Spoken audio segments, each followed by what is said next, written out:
Rolling.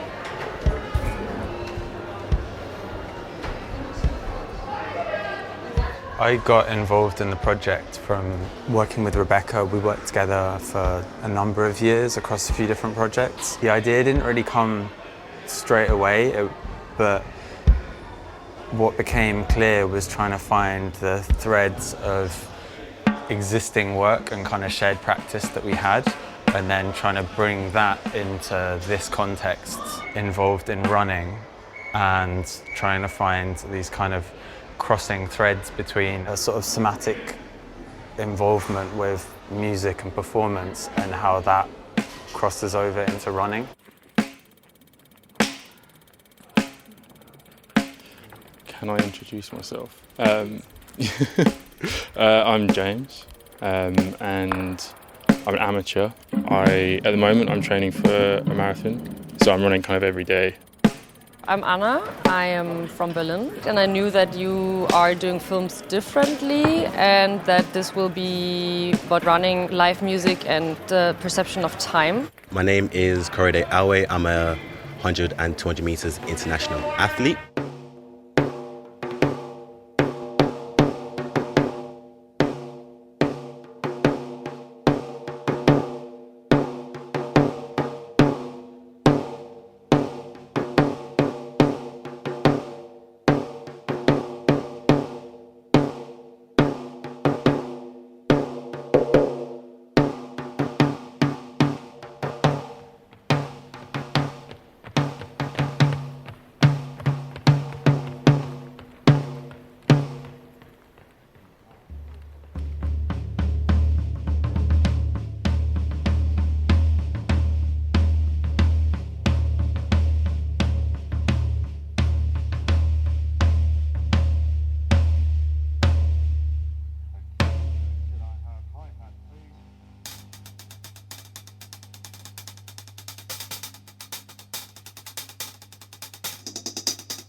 私の名前はモンナ・アキヒデです。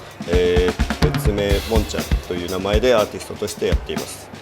で、私は、オリビア・サルバトーリとあとコービー・セイとともにガイスターというバンドを一緒にやっています。そしてまた棒人間っていうバンドのドラマーとしても活動しています。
It took a long time to draw everything. There's so many bits to it.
Well, I've definitely not run with a strobe in my face before. Or yeah, I don't listen. Yeah, I don't listen to music, but when I run, I like much more prefer to be in tune with what's around me. You sort of go into it having expectations about what it's going to be, and then it's not like that, and then you come out with a wider, better understanding of yourself or your relationship to something.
weird that such a big space can be so quiet.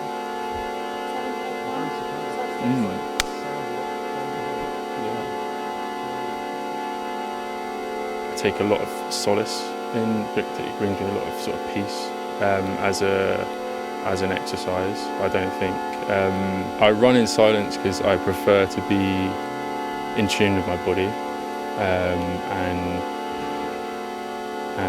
find listening to music is a distraction. As quite a solitary activity, it can ground you quite a bit. When I run, I'm more thinking about time, as it has more weight to it, in the sense of I'm not trying to get from A to B necessarily. It's more, I think about it more in a sort of temporal sense. So my relationship with time is more sort of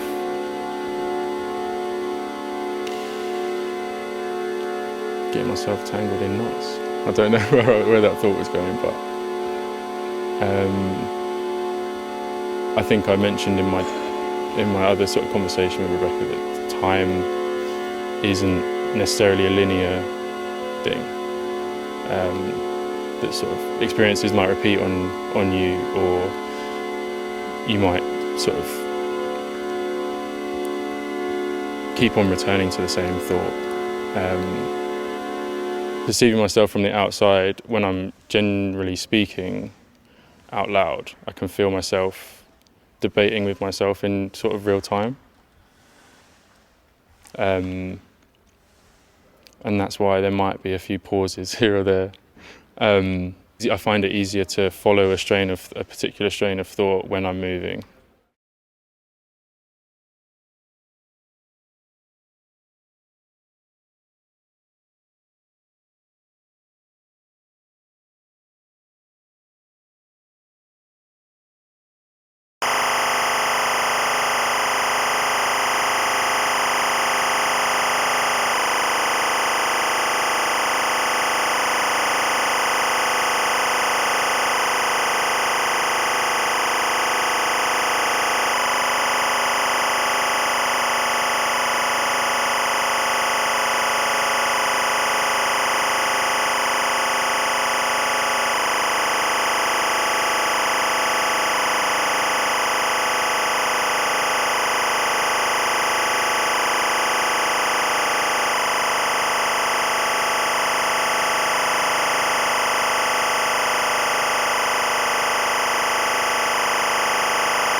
I wonder what is going to be not just the metaphor of this film, but la moraleja. And la moraleja, I'm trying to remember. I'm trying to see how I can translate this, but the moral of a fable. You know, a fable. A fable is like when there's a tale, and the tale tells you something that you can learn from. La moraleja de este la moraleja de este film pues no sé qué podría ser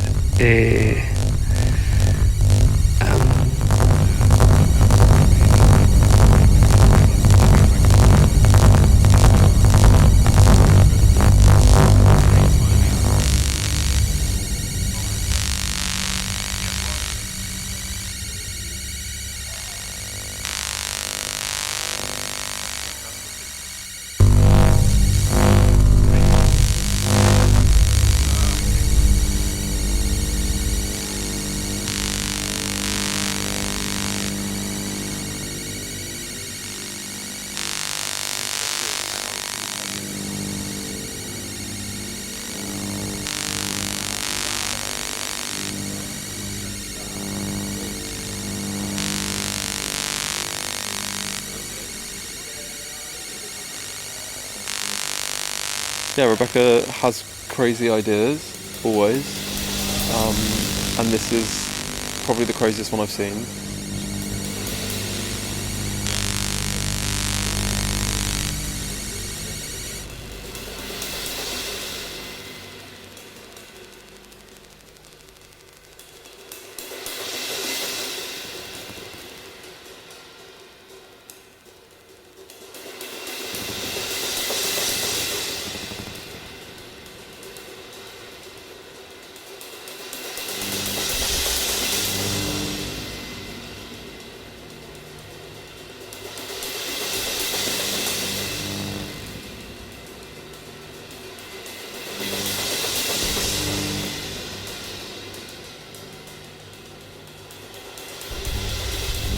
I feel very peaceful. Yeah. I feel like something is being purged from my body a little bit.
It was interesting because it's not the type of music that I normally listen to when I warm up or when I run.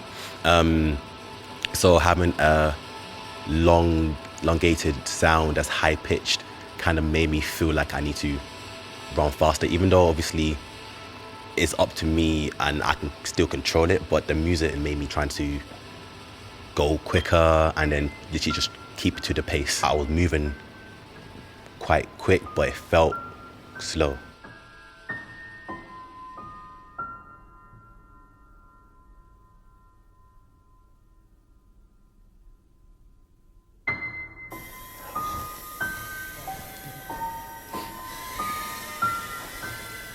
I do some side-to-side skippings as well, and then just keep it a 3 deep squat, maybe, for the time. I make it more functional, like, yeah, go again, next one again. Yeah, don't stop, next one.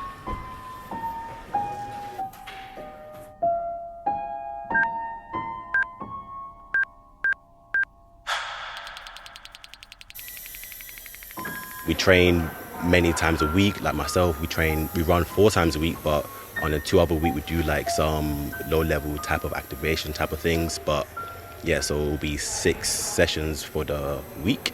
Why I do this personally is for my family.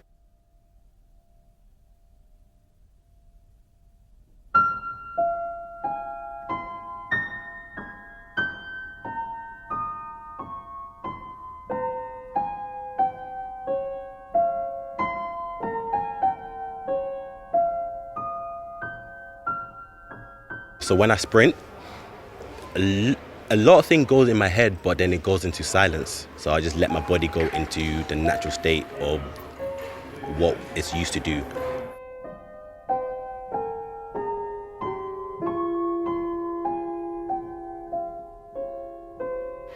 I don't think time teaches you, but I think time allows you to learn and get better or not get better. When you're walking, you have 2 feet on the floor. Both feet will be on the floor at some stage. When you're jogging, you have 1 foot on the floor at some stage. And when you're sprinting, both feet need to leave the ground at some stage. Sprinting basically is what you call vertical displacement, which is when both feet leave the ground and you're trying to cover as much distance as possible. But ideally, you want to land under yourself and then continue that force going in the right direction. So vertical displacement is when both feet are off the ground, and that big gap in between is your stride length, and if you're going in a straight line, I can get from one bit to the other as fast as you can. Obviously generating this force to start with and then carrying that speed continuously.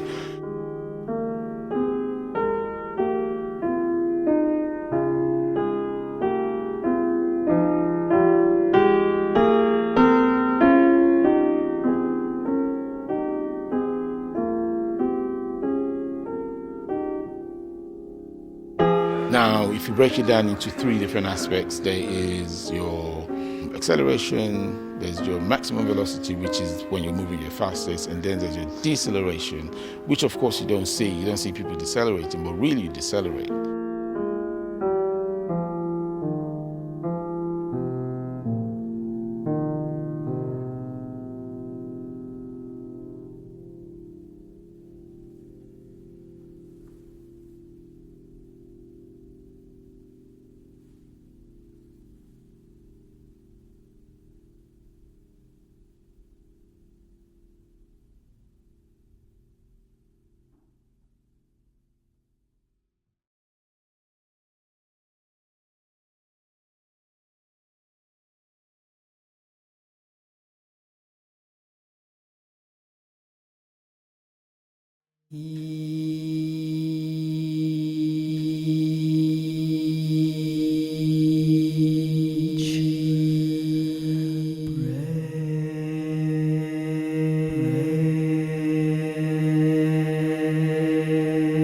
While I was thinking about this experience, I started thinking about running and the singing together and what could join all of these elements, and that was for sure the breath.